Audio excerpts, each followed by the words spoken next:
జగన్ జీవితంలో అనూహ్య సంఘటనలు 1, 2, 3 అని చెప్పలేము.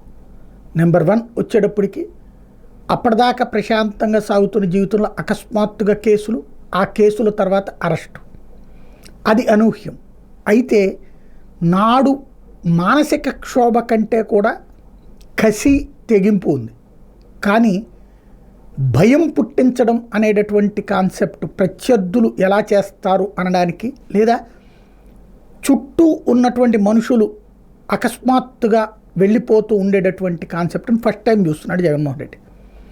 గతంలో అయితే ఆయన కోసం అని చెప్పేసి ఏది ఆ రోజున పాదయాత్రలు, లేకపోతే అదే అరెస్టులు, జైళ్ళు సందర్భంలో మంత్రులుగా ఉన్నోళ్ళు తనకు మద్దతు ఇచ్చారు, ఎమ్మెల్యేలుగా ఉన్నోళ్ళు మద్దతు ఇచ్చారు, చాలా పెద్ద ఎత్తున మద్దతు కూడగొట్టుకున్నాడు. ఈవెన్ జైల్లో ఉన్నా కూడా వెళ్ళి మరి.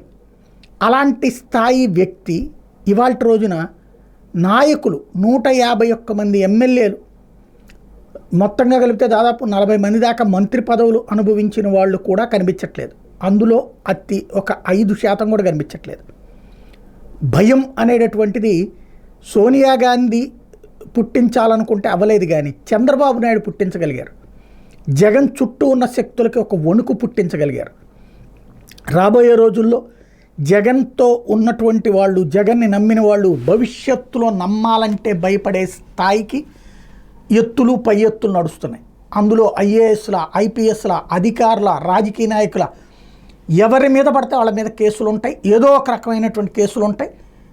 అలాంటి భయంతోనే జగన్ దగ్గరికి వెళ్ళటానికి కూడా భయపడిపోయేటటువంటి పరిస్థితి అయితే సృష్టిస్తున్నారు. ఈ నేపథ్యంలో రాబోయే రోజుల్లో జగన్ దీన్నంతా అధిగమించగలడా? ఇదే $1 మిలియన్ ప్రశ్న.